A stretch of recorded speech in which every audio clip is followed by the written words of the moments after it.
Exultet iam angelica tuba celorum, exultem divina mysteria, et pro tanti regis victoria, tuba insolet salutaris. Los intereses de Jesús. Por el padre Federico Guillermo Faber. Religioso filipense. Segunda parte. Sección 8. La oración, medio principal de fomentar los intereses de Jesús. Réstanos decir todavía unas cuantas palabras sobre los medios de que debemos valernos para promover los intereses de Jesús. Varios son estos medios: el buen ejemplo, la predicación, la publicación y distribución de buenos libros, el dulce razonamiento con el pueblo y la persuasión, valiéndose de nuestra influencia y autoridad de padres, institutores o maestros. Todos estos medios son buenos, y como de veras amemos a Jesús, ninguno desaprovecharemos, conforme la ocasión lo reclame, guardando siempre, por supuesto, la modestia propia de nuestro estado y posición que ocupemos en la vida.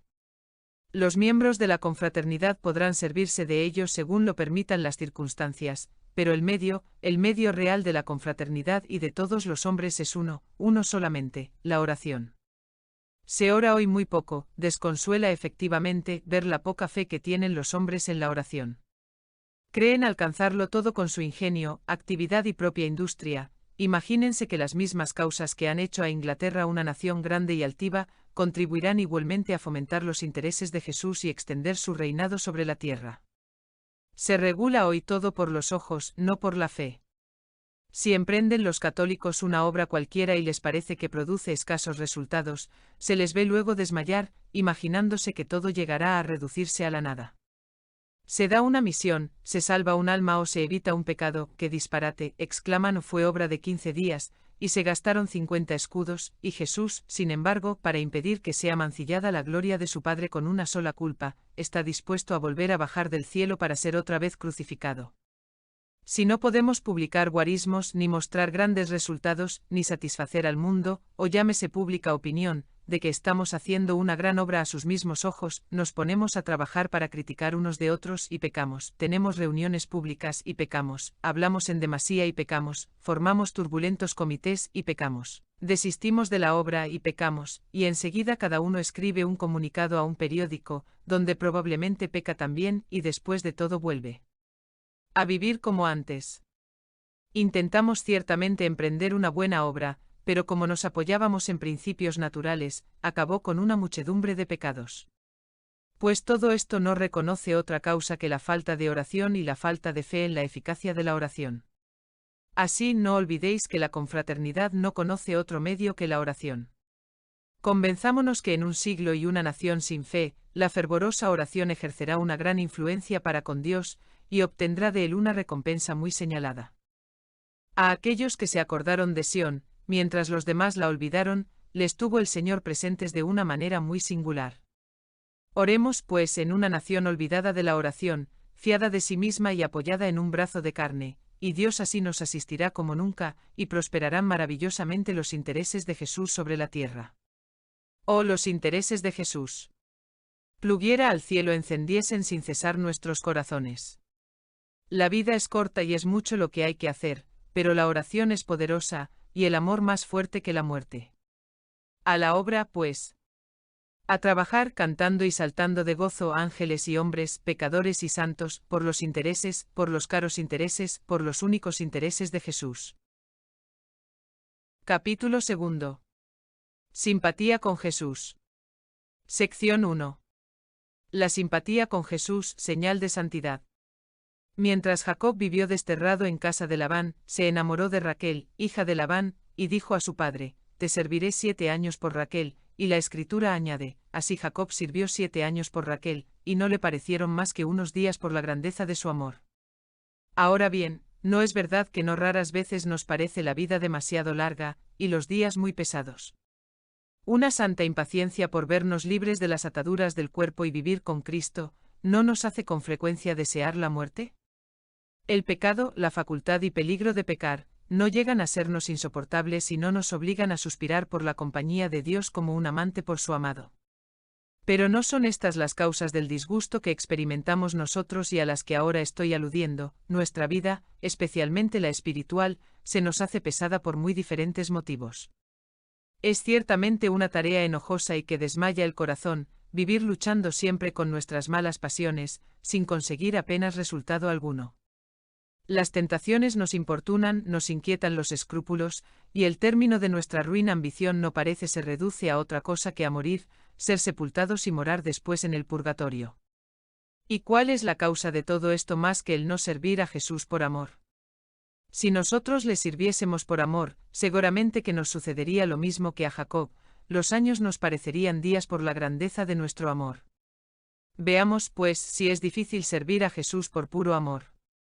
Sentamos arriba como principio que el objeto de la confraternidad no es otro que promover los intereses de Jesús, y que la oración es el medio principal de conseguirlo. Pero en el hecho mismo de haber escogido la oración para el logro de dicho objeto, claro está que exige algo más de nosotros.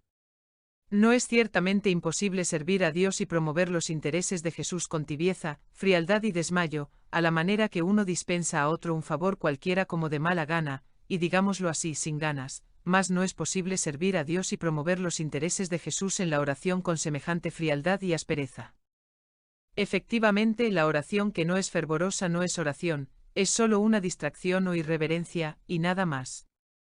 De aquí se sigue que exigiéndonos la confraternidad la práctica de la oración, nos obliga, por tanto, de una manera muy especial a servir a Jesús por puro amor, y como somos tan amantes de la confraternidad, y deseamos con tan vivas ansias su prosperidad y engrandecimiento, es este otro de los motivos que nos mueven a examinar si es o no posible servir a Jesús por amor. Ojalá que siquiera uno solo de vosotros se resolviese a ello. Qué gozo entonces para el cielo, qué alegría para María, qué consuelo para el Sagrado Corazón de Jesús. Un alma más en el mundo que sirve a Jesús por amor. Dulce Señor mío, el proporcionaros semejante consolación bien merece 1000 años de penitencia.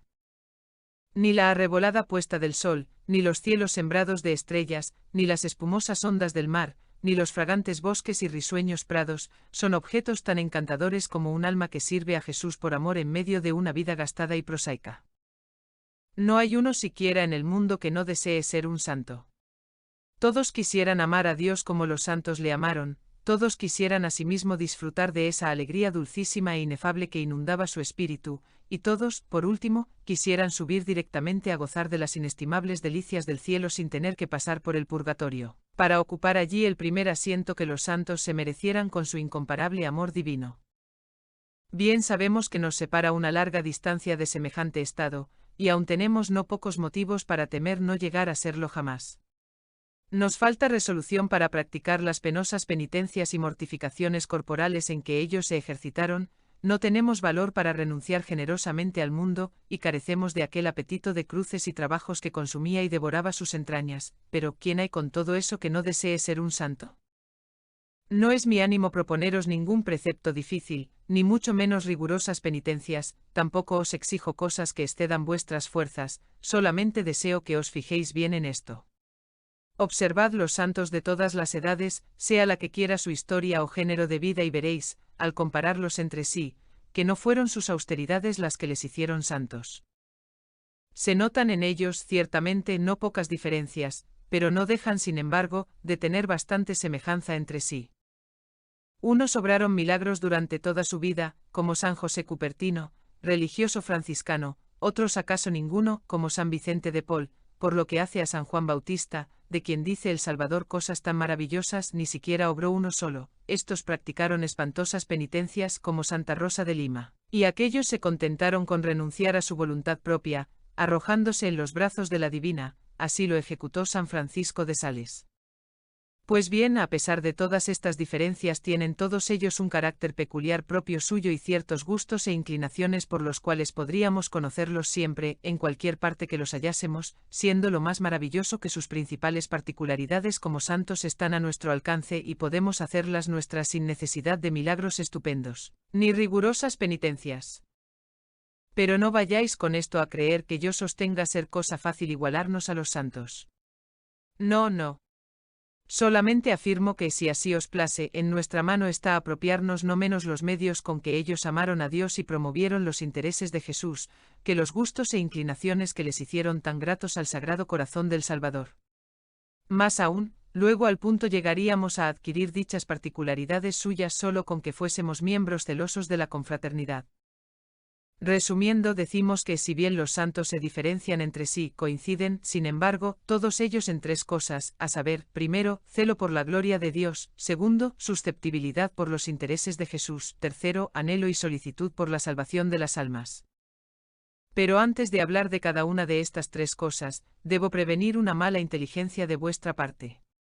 No quisiera, ciertamente, que nada de cuanto llevo dicho inspirase en alguno de vosotros la idea de que no puede llegar a ser un santo, por poco que mis palabras hubiesen contribuido a impediros alcanzar semejante estado. Esto causaría en mi ánimo un desagrado profundo, como quiera que de este modo no habría yo promovido los intereses de Jesús, objeto único de esta obra.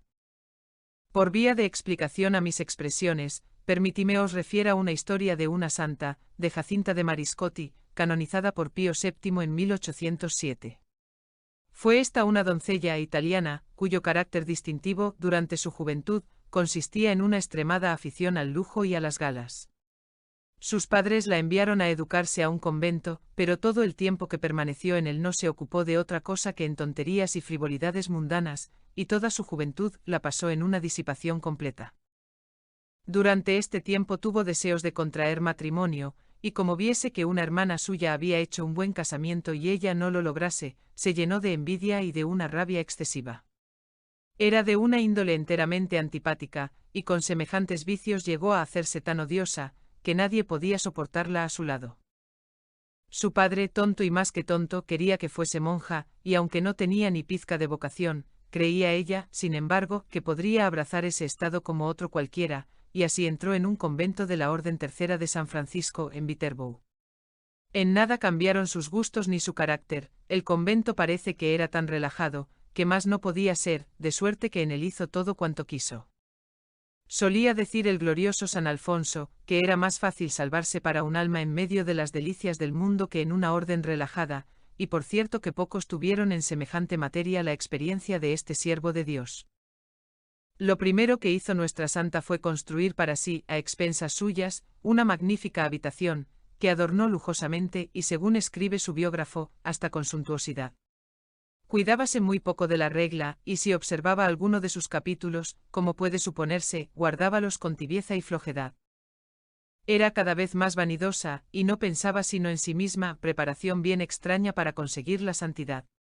Así vivió cerca de 10 años, en cuyo tiempo le envió Dios una grave enfermedad, y viéndose a las puertas de la muerte, mandó llamar a un religioso franciscano, confesor del convento, para que la oyese en el tribunal de la penitencia.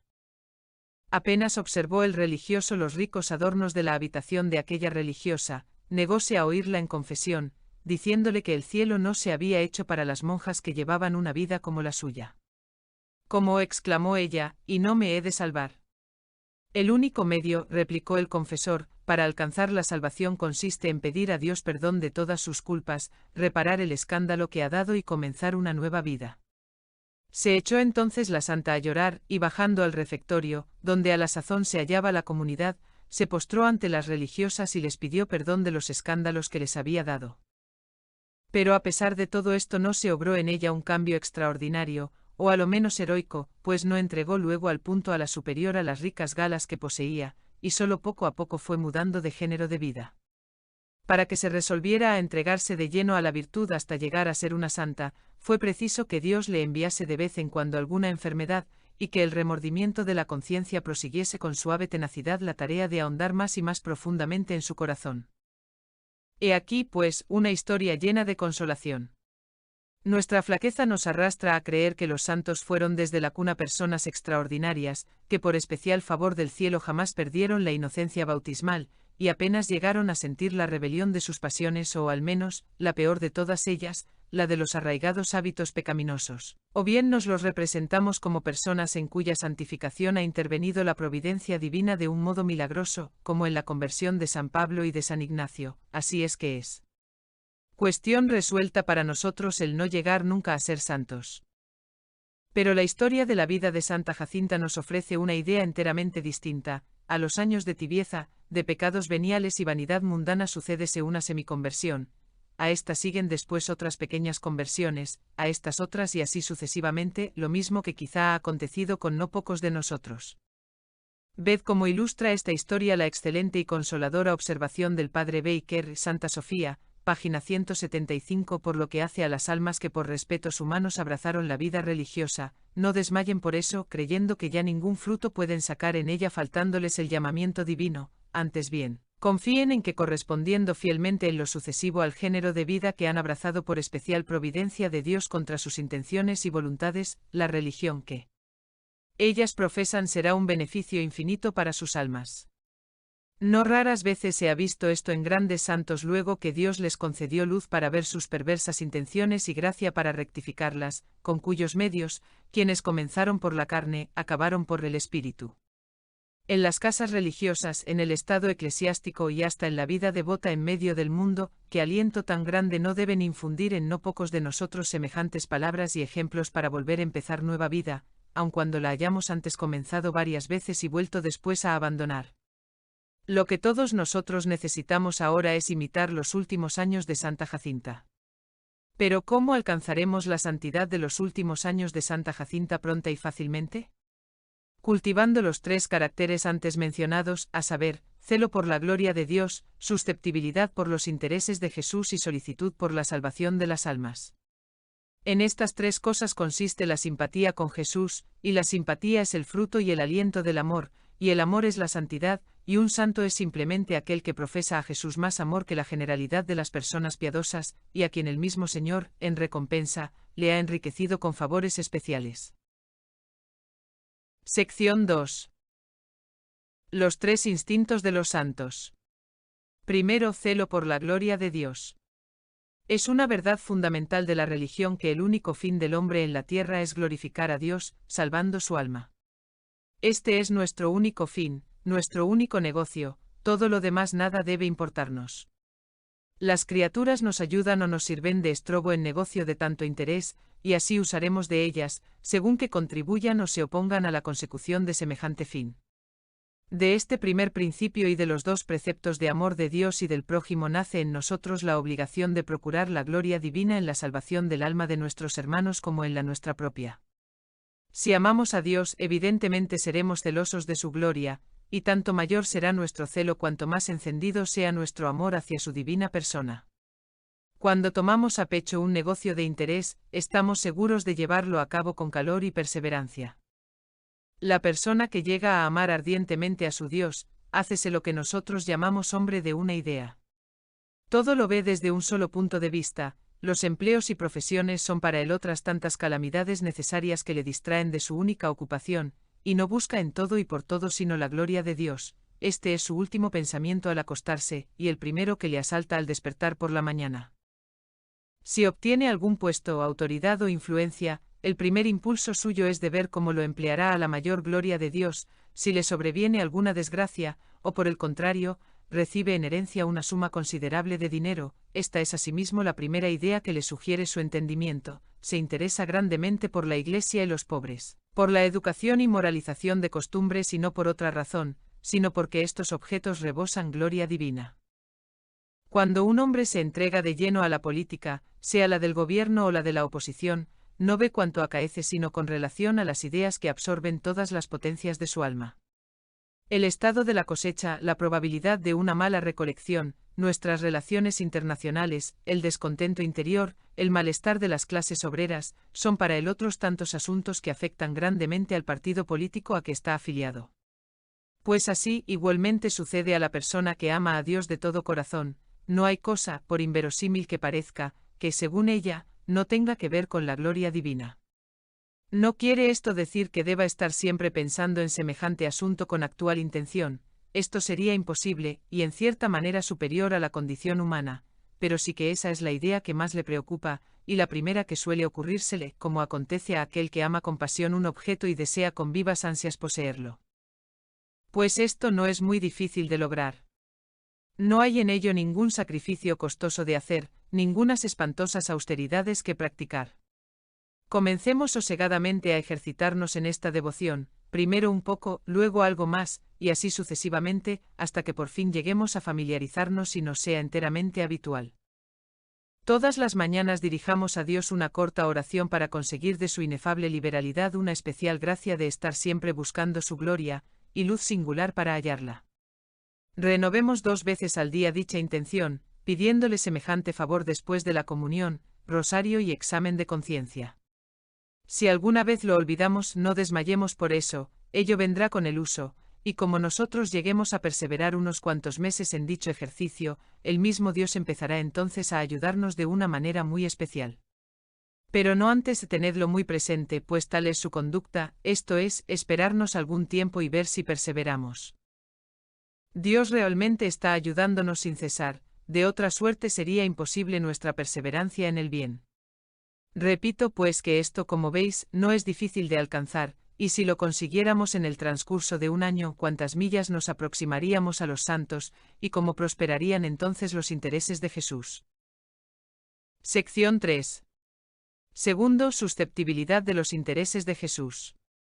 Empleo de propósito esta palabra, porque no conozco otra que exprese con tanta exactitud mi pensamiento. Nosotros sabemos perfectamente qué es la susceptibilidad por nuestros propios intereses y los de aquellos que son nuestros amigos o allegados. Nos ofenden a la más ligera insinuación o sospecha de un ataque, constantemente estamos acechando con recelosa suspicacia, como si todos cuantos se nos acercan abrigasen contra nosotros algún designio siniestro. Cuando tal imaginamos, al punto nos damos por ofendidos, y denunciamos a nuestros ofensores como a enemigos, o si nuestra suspicacia no llega a este extremo, los censuramos con rudeza, o bien perdemos la calma y les hablamos con cierta brusquedad. Aplicad, pues, todo esto a los intereses de Jesús, y os habréis formado una idea cabal de lo que es un santo. Sin embargo, aún las personas virtuosas no comprenden dicha exquisita delicadeza, y hasta la condenan como una extravagancia o indiscreción, solamente porque ignoran que es servir a Dios con servicio de amor. Cuando una persona extremadamente sensible por los intereses de Jesús oye cualquier escándalo, luego al punto siente en su ánimo una angustia horrible, habla con amargura de su corazón de semejante falta, apenas puede disfrutar un momento de reposo y continuamente se la ve inquieta y sobresaltada. Sus amigos no conciben cómo lo toma tan a pecho. Pues ¿qué tiene ella que ver, dicen, con semejante escándalo, ni qué responsabilidad puede caberle en dicho asunto? Así es que están prontos a acusarla de afectación, pues no ven que todo el amor de su amigo es por Jesús, y que es para su espíritu un verdadero martirio la más mínima injuria que se infiera a los intereses de su amoroso Señor. Otra manera de manifestarse esta susceptibilidad por los intereses de Jesús consiste en la exquisita delicadeza y viva detestación de la herejía y falsa doctrina. La pureza en la fe es uno de los más caros intereses de Jesús, y en su consecuencia, aquel que ama con encendido amor a su Señor y Maestro, forzosamente ha de sufrir una horrible angustia, superior a todo encarecimiento con la enseñanza de una falsa doctrina, especialmente entre los católicos. Toda opinión que redunde en olvido de nuestro Señor, en depreciación de su gracia, en deshonor de su Madre, en detrimento de los sacramentos, en menoscabo, por mínimo que sea, de las prerrogativas de su vicario en la tierra, aunque se emita incidentalmente y en conversación pasajera, le punza con tal viveza, que hasta llega a sentir un sufrimiento corporal. Las personas irreflexivas se escandalizan hasta cierto punto de sensibilidad tan extraña, pero es únicamente porque no saben apreciar en cosas espirituales una delicadeza que en objetos terrenos les parecería lo más natural del mundo. Así es que no hallaréis un solo santo que no haya conservado viva en el fondo de su corazón esa pena del amor, esa incapacidad para oír impasible el ruido de la herejía o falsa doctrina, y aquel que no la experimente es seguro, como el sol está en los cielos, que no ama a Jesús sino con pobre y mezquino amor. Se manifiesta igualmente dicha susceptibilidad conforme la ocasión lo requiere, en todos los intereses de Jesús de que hablamos en el capítulo anterior. Una observación, sin embargo, debemos hacer aquí. Sucederá con frecuencia que una persona en cuyo corazón no ha echado todavía el amor divino hondas raíces sea indiscreta, impaciente, descortés y desabrida, sospechará donde no haya ningún motivo para ello, y no podrá sufrir con calma la indiferencia y frialdad de los demás, como lo sufriría ciertamente si el hábito de la caridad estuviese en ella perfectamente formado. Esto no raras veces redunda en descrédito de la devoción, pues no hay personas que sean juzgadas con tanta severidad como aquellas que hacen profesión de vida devota. Pero no desmayen por eso, acuérdense que es preciso que tengan al principio sus faltas e imperfecciones, que deben subir los escalones menos suaves de la vida espiritual, que no pocas veces, y esto debe servirles de gran consolación, mientras los hombres las condenan, Jesús las absuelve y por último, que las imperfecciones mismas de su tierno amor agradan grandemente al Señor, al propio tiempo que son odiosas a sus divinos ojos la crítica y moderación pomposa de sus detractores. Ahora bien, no sería difícil cultivar esta sensibilidad y exquisita delicadeza por los intereses de Jesús, no obstante de ser uno de los principales instintos de los santos. ¿No valdrá, pues, la pena de ensayarlo? ¿Puede acaso haber mayor placer en la vida que servir a Jesús por amor? Hoy mismo podríamos empezar, ninguna dificultad hay en ello, ningún cambio repentino, ni violento se necesita obrar en nuestro género de vida. Pensemos un poco más sobre el divino amor, pidamos también algo más de amor, y ya nos hallamos en la verdadera senda, la confraternidad, sin trabas ni obligación alguna, nos pone en el principio de dicho camino. Sección 4. Tercero, solicitud y salvación de las almas. Este es el tercero y último instinto de los santos, que nos pone en simpatía con Jesús. El mundo y los intereses materiales del mundo están todos contra nosotros, y nos llevan tras sí. Nos impresiona mucho más lo que vemos con los ojos corporales que aquello que contemplamos con la luz de la fe. Jesús, sin embargo, vino al mundo para salvar las almas, derramó por ellas su preciosa sangre y por ellas murió, prosperan sus intereses a proporción que las almas se salvan, y se menoscaban a medida que se condenan. El alma es la única cosa digna de todos nuestros cuidados. Condenarse un alma y condenarse para siempre. ¿Quién es capaz de sondear el horror de semejante desventura? ¿Quién puede formarse una idea exacta del abismo, de la ruina, de la inconmensurabilidad de la desdicha, de la insoportabilidad del tormento y del irreparable abandono de la desesperación de un alma eternamente condenada? Y Santa Teresa vio, no obstante, en espíritu, que se agolpaban las almas diariamente en confuso tropel, a las puertas del infierno, como los montones de hojas secas que forma el viento de otoño. Y Jesús estuvo 3 horas pendiente en la cruz por la salvación de cada una de esas almas condenadas. Y todas ellas podrían encontrarse ahora despidiendo vivísimos rayos de resplandor y hermosura en la corte celestial. Y esas almas quizá nos amaron, y nosotros las amamos igualmente, y no poco había, por cierto, que amar en ellas. Fueron generosas, afables y caritativas, pero amaron el mundo, se dejaron llevar de sus malas pasiones, crucificaron de nuevo, acaso sin pensarlo, a nuestro Señor, y ahora están condenadas, eternamente condenadas. ¡Qué maravilla que los siervos de Jesús giman por quienes el mismo Jesús gimió también!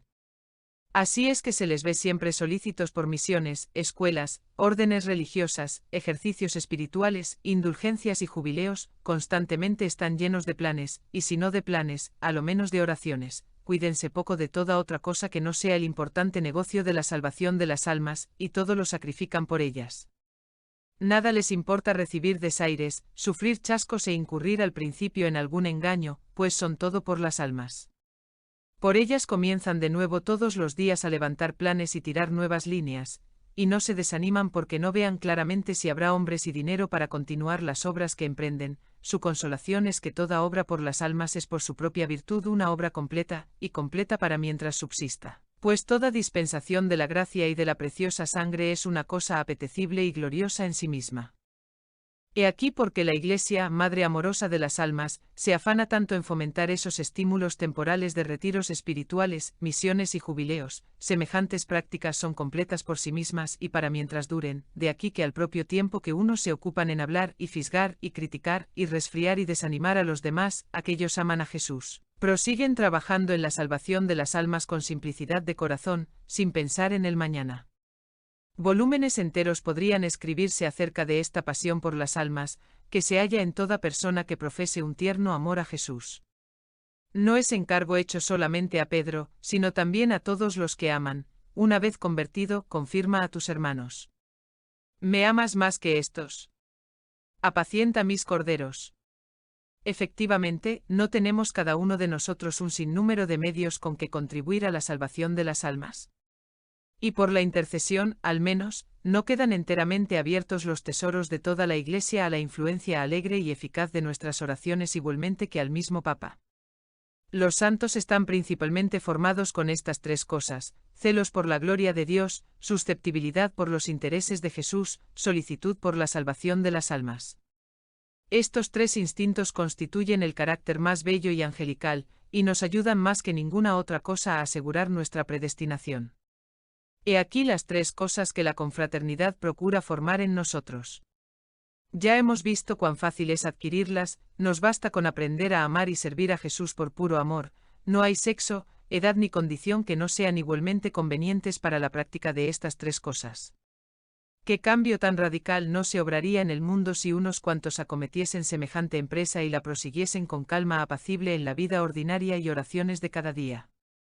Cuando muere un sujeto en las primeras capitales de Europa, suelen decir sus amigos en elogio de su actividad, energía y tenaz perseverancia: ese hombre ha vivido solamente para llevar a cabo aquella importante línea férrea. Su objeto exclusivo no fue otro que arrancar al gobierno un plan de educación más científico en favor del pueblo. Se consagró con todas sus fuerzas a la causa del librecambio, o bien fue un verdadero mártir de sus gestiones por la protección. Esta fue su única idea, crecía en él con la edad, no pensaba en otra cosa, ni perdonó tiempo ni gastos para hacer adelantar un solo paso su causa favorita y los intereses a que estaba tan apegado, tal fue su obsesión. Desempeñó admirablemente su cometido porque puso en ello todas sus potencias y sentidos. El mundo tiene, pues, una deuda de gratitud que pagarle. Ahora bien, ¿por qué no deberá decirse igualmente de nosotros? Ha muerto, fue un hombre de una sola idea, no se cuidaba de otra cosa, sino de que viniese el reino de Dios y se hiciese su voluntad, así en la tierra como en el cielo. Semejante propósito consumía y devoraba sus entrañas, velando y durmiendo no le ocupaba ningún otro pensamiento, nada le separó, por su idea favorita no perdonaba tiempo ni gastos, y cuando esto le faltaba, escalaba el cielo con oraciones. No tomaba interés por ninguna otra cosa, esto fue su alimento y bebida y lo que embargaba todo su ánimo, y ya ha muerto. Efectivamente ha muerto, pero mientras el otro se dejó acá sus vías férreas y su pan barato, nuestro amigo se llevó consigo al tribunal de Jesús todo su amor, todas sus penitencias y oraciones, y lo que allí estas cosas han hecho en favor suyo, ni el ojo vio, ni el oído oyó, ni el entendimiento humano concibió jamás. Ponderad, pues, detenidamente estas tres cosas, estos tres suaves instintos de los santos, este servicio de Jesús por amor. ¿Queréis ver el efecto que producen en un corazón piadoso, aun en las cosas más pequeñas? Pues vais a verlo. Cierto jesuita español no podía resolver si sería mejor ganar una indulgencia por el alma del purgatorio más abandonada y olvidada, o bien por aquella que se hallase más próxima a su libertad y entrada en la gloria. Veíase enteramente aproblemado, ambas cosas eran tiernos actos de caridad, pero ¿cuál de los dos era el más tierno? ¿Cuál más agradable a Jesús?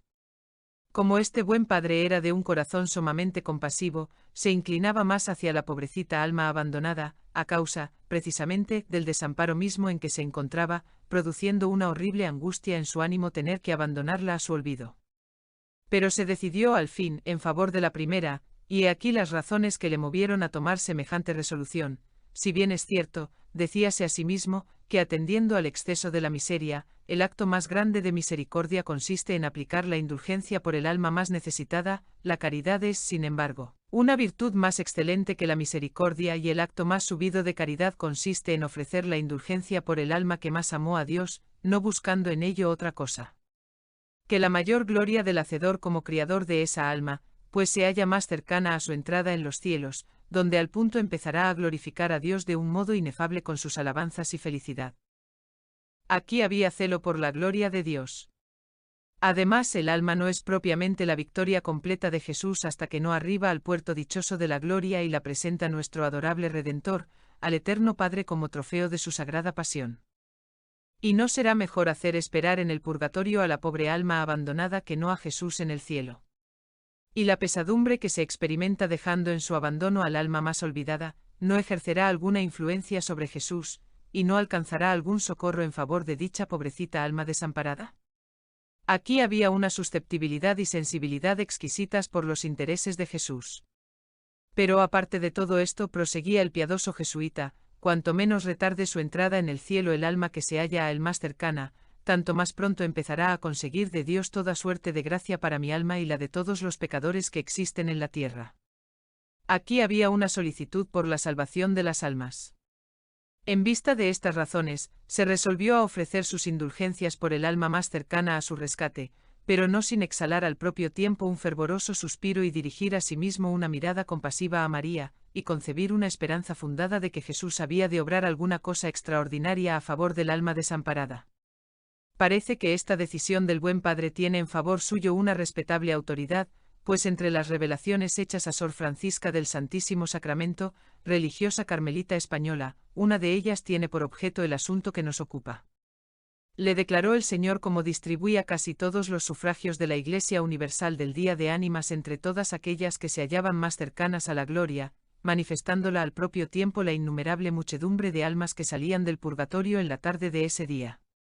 Por otra parte, sabemos que el alma más abandonada fue la devoción especial de San Vicente de Paul, pero las almas desamparadas fueron el objeto de la vocación del santo, y su herencia y posesión. Había aprendido el piadoso jesuita a darse razón en todo cuanto obraba. No digo yo que debéis vosotros ser tan singulares, pero como quiera que sea, este ejemplo nos muestra muy a las claras cómo pueden las tres cosas penetrar insensiblemente en un alma piadosa, influyendo en sus más minuciosas acciones y devociones más ocultas. Tal es el único objeto de este pequeño librito.